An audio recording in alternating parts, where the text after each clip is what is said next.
G'day, I'm Benny Wallington and welcome to Intentional Conversations.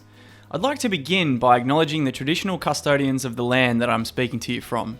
I'm on the Gold Coast, on Yugambeh country, and pay my respects to elders past, present and emerging. I'd also like to pay my respects to the traditional custodians of the land from which you are listening. This skill, this practice, is something we've probably used without officially giving it a name. In fact, the first time I felt it, I needed a few more examples to start designing them into my work life. Put simply, it's a dialogue that you have with another human that when you walk away, you notice a change in your mind and body. A skip in the step, a smile on the face, aspirations to take on the world. And now, more so than ever, we need to be finding these people and having these conversations. And this workshop is to create more of these moments so we can perform, interact, and create from a space of happiness, expansion, and flow. I'd like to invite you into a short breath. Whatever's happened prior to this workshop, good or bad, let's just have a breath to let it go and focus on being present.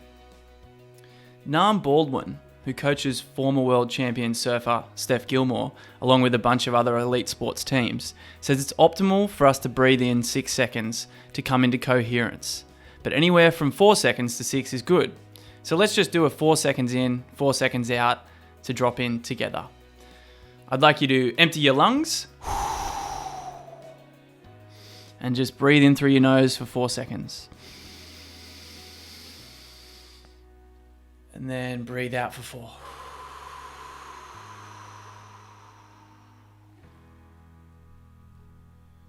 I always say to all of my clients that every time you remember to have a breath, and that's because most of the time we're not really breathing consciously, we're unconsciously breathing. And so taking the time to do a 4 to 6 second breath can change everything. You may have heard the term intentional conversations before. It might have been used as a tool for diffusing tension within a workplace. This could be taking a situation where there has been a negative interaction which needs a calming of the waters.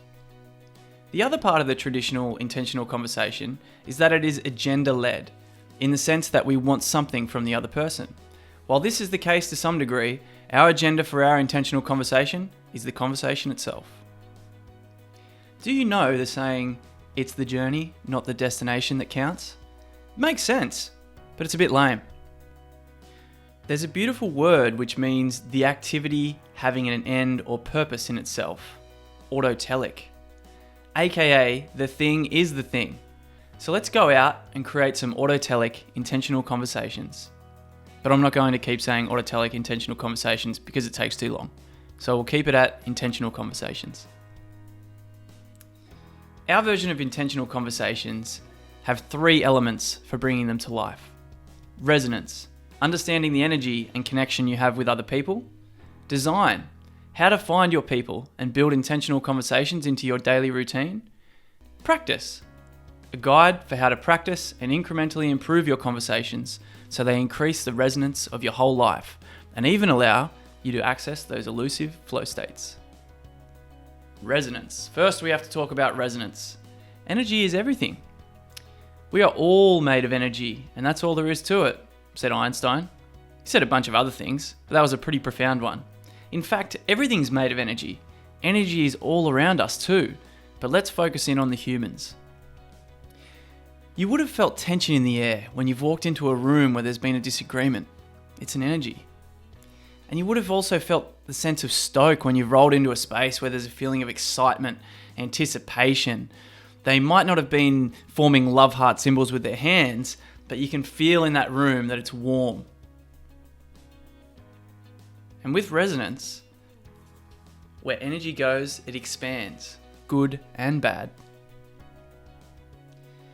Dandapani, former monk and Hindu priest, advises the likes of Nike, Xero, and the Commonwealth Bank of Australia in cultivating focus and relationships.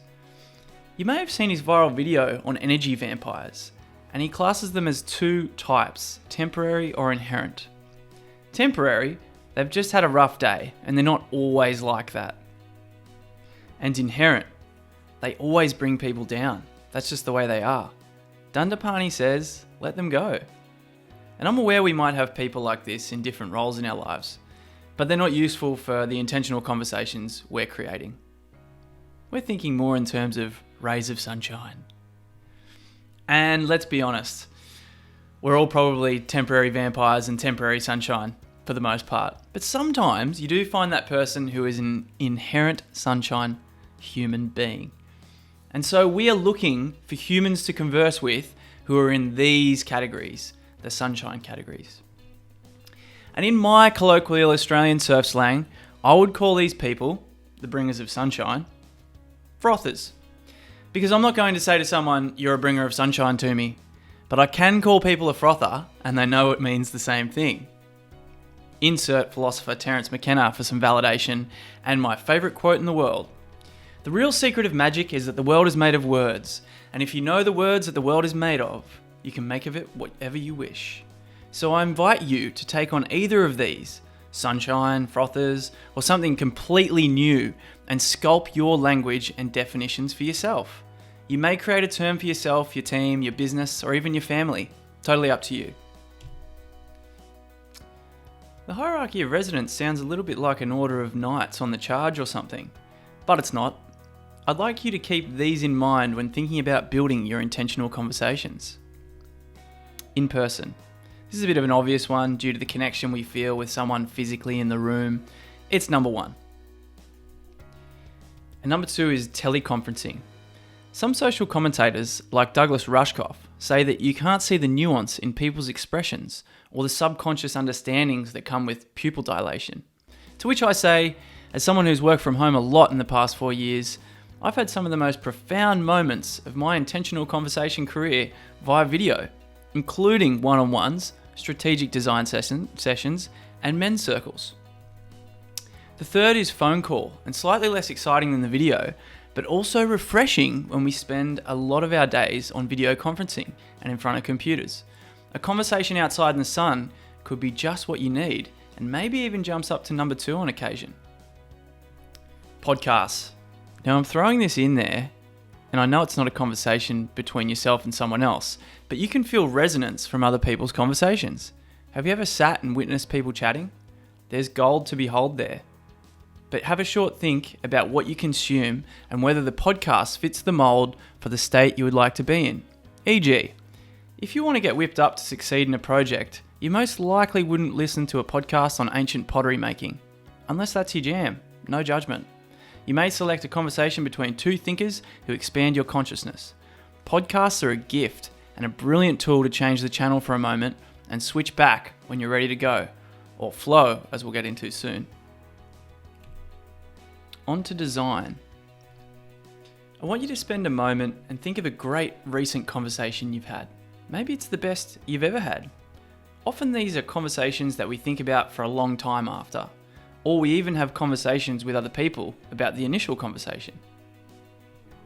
Now you've got the conversation in your head, I want you to ask yourself a few questions. Who was it with? Where did you have it? Who else was present? How did it make you feel? Now I want you to get comfortable in whatever way you need to.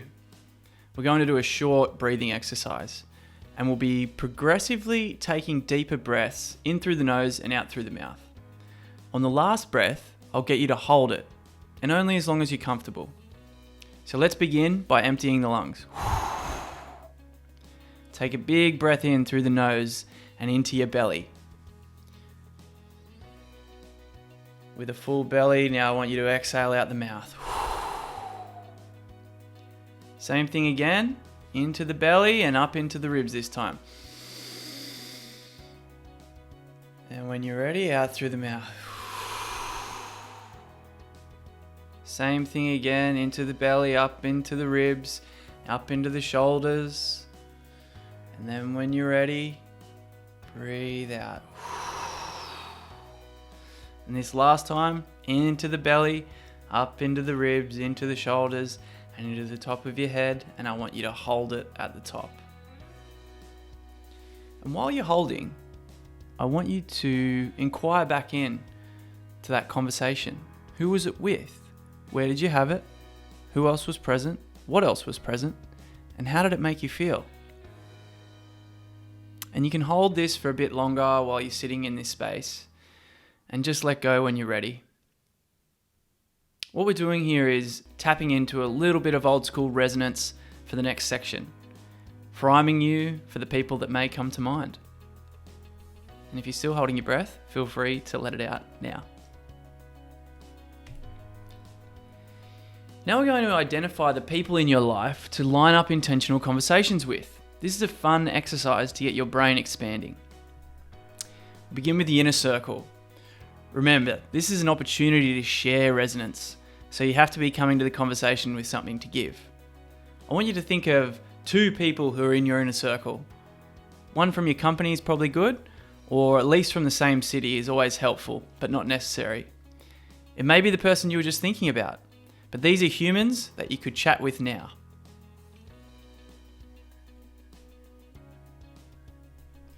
Next, I want you to name 2 people in your outer circle.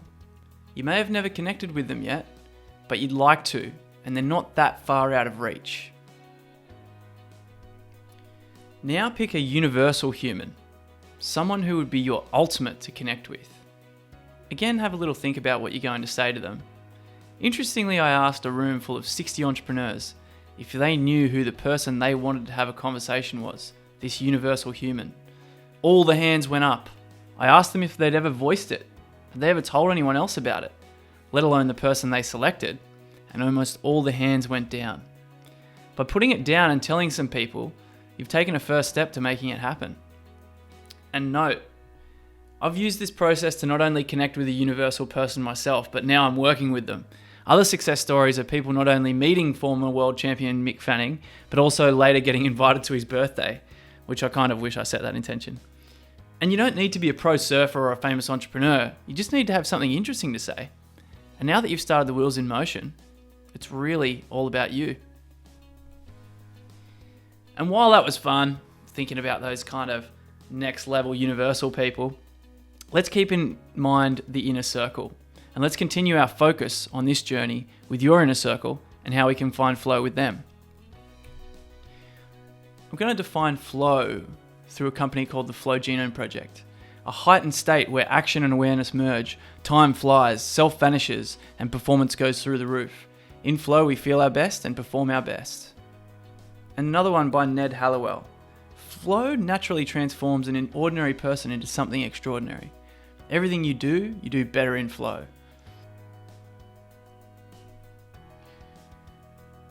And this is the flow cycle. So I don't want you to worry too much about the brainwaves associated and the neurochemicals that fire. We're just focused on the phases, but it's important to note the goings on in the brain that underpin this cycle. Another thing to note is that these phases aren't rigid, especially when moving from release to flow. We aren't completely aware that it's happened. Have you ever lost yourself to a feeling of infinite potential? That's kind of that middle ground space. So we'll start out with what it means to struggle. You may have spent the morning thinking, working, researching on a project deadline for the end of the day. Many of us will grind through to the deadline, but a better option is to disconnect from the idea, and in our case, connect with someone who inspires you. Bluma Zeganek, a philosopher from the 20s, demonstrated that you need a release phase to allow your subconscious to do the work. This can be achieved through many things like exercise, but one of the best ways to do this is to find a conversation and apply the hierarchy of resonance. Flow is the state we're looking to access to solve the challenge or perform at our best. An amazing thing is that you may find flow with your conversation, aka the release phase, which then stays with you when you're sitting down to do the hard task or solve the problem. I like to call this afterglow.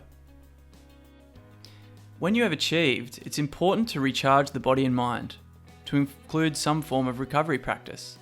We don't always have time to go out for a walk and recover, but at the very least we can find some time to have some breaths. Even like those breaths we started the session with. That's simple, basic recovery. And using the flow cycle, here's some practice for designing a pitch proposal. Your morning prep, research, draft, that might be your struggle phase. And then your intentional conversation is your release phase before you find flow in finalizing that pitch proposal. And you recover with a walk. And here's some practice for a meeting. In the struggle phase, you do the meeting prep. And then here, the intentional conversation can be to kick off the meeting, which actually allows you the release phase and draws you into flow. And finally, lunch outside, a little bit of nature for recovery. So you're aware of the design, you've maybe set up your intentional conversation with someone from your inner circle. Well, you've really done most of the hard work. This is now the fun part. And while you don't have to follow this as gospel, here are some ways to create a safe container and practice intentional conversations. Percentage check, or battery check. This is by psychologist Brené Brown, and it's her special technique that you may find powerful for any meeting. It's quite simply just letting people know what percentage you have. It's a great way for people to know that you see them and they see you, and can assist if you need help. You may also create space for a short explanation after you share your percentage, pending the time. And here are some core elements adapted from psychologist Keith Sawyer's book, Group Genius, where he talks about how groups of 2 or more can create the container to move from release to flow states. 1. Presence. Simply the art of being in the moment, making sure you're in a space where you can deliver that undivided attention. Phones down, people. 2. Shared clear goals. Know what you're there for. In this instance, we want that autotelic vibe to be shining through. We're here to hear each other. 3. Good communication. This means welcoming feedback and being open to new possibilities. Also voicing if your boundary is being crossed. You may have heard of clean communication, which is also another element of good communication. Equal participation. Now this isn't always the case. One may talk more than the other. It's more in alignment with ensuring both parties are being heard the amount that they'd like to be. Familiarity. Research shows the more familiar you are, the more comfortable you'll be, but only to a point. When a group gets too close, momentum can be lost, as opposing views are essential for groups in order to keep challenging each other. So it's okay not to agree on absolutely everything. This will actually open you up to growth through dialogue. Blending egos, which is sharing the spotlight, is more for a conversation with more than 2 people, but it's helpful if that's the case, or the other person is a bit shy, to create the space for them to speak as well. Sense of control. Autonomy of choice, combined with a feeling of competence, is the key to control over your performance. If you're meeting with that outer circle new connection, this is about backing yourself to be uniquely yourself. Active listening. It's Presence 101. Be here and now. Let people finish their sentences and pause before you begin yours. There is a lot on active listening, and it's a lifelong practice. And always, yes and. The goal is to gather momentum in an intentional conversation. You've no doubt been halted with no but and yes but. These deflect the potential of a great conversation to be held. If you get practicing with yes and, you will find yourself on some powerful tangents. As yes and was built in the improv room, here's an example. When an improv group member starts a scene with, "Hey, there's a blue elephant in the room," and then someone says, "No, there's not," it's not the right way to further enhance the scene. It's a blocker. But if someone said, "Yeah, sorry, there was no more space in the cupboard," that takes the narrative somewhere really interesting. And if you think about a really intentional conversation being something that could light you up, you want to take places that are interesting.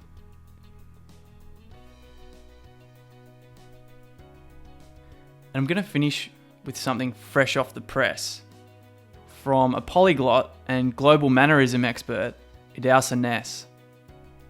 If you often find yourself in conversations you don't enjoy, here's a subtle but powerful trick. Whenever someone is speaking from their heart, turn your body toward them, look them straight in the eye, and listen with your full and undivided attention. But as soon as someone's speaking BS, e.g. bragging, complaining, gossiping, justifying themselves, blaming others, etc., immediately break eye contact and start looking around like you're bored. On a conscious level, they won't know what's going on, but on an unconscious level, they will realize their BS and trail off. When they get back to real talk, immediately restore eye contact and give your full and undivided attention. Make a habit of this, and the quality of your conversations will improve quickly and dramatically. By the way, you are now the owner of this intentional conversation method. On the one hand, it's a fun tool to bring a smile to your face and ensure you have regular resonance and inspiring conversations, but it may also spark a lifelong relationship with a mentor you never thought possible. And one last thing, if you tell someone in your inner circle that they're a ray of sunshine, a frother, or a breath of fresh air, and every time you speak with them, you walk away beaming, they will be so grateful. And for your next intentional conversation, they might even buy the coffee. Don't forget to check out bluechipminds.com/pinnacle to get the materials and to take a deeper dive.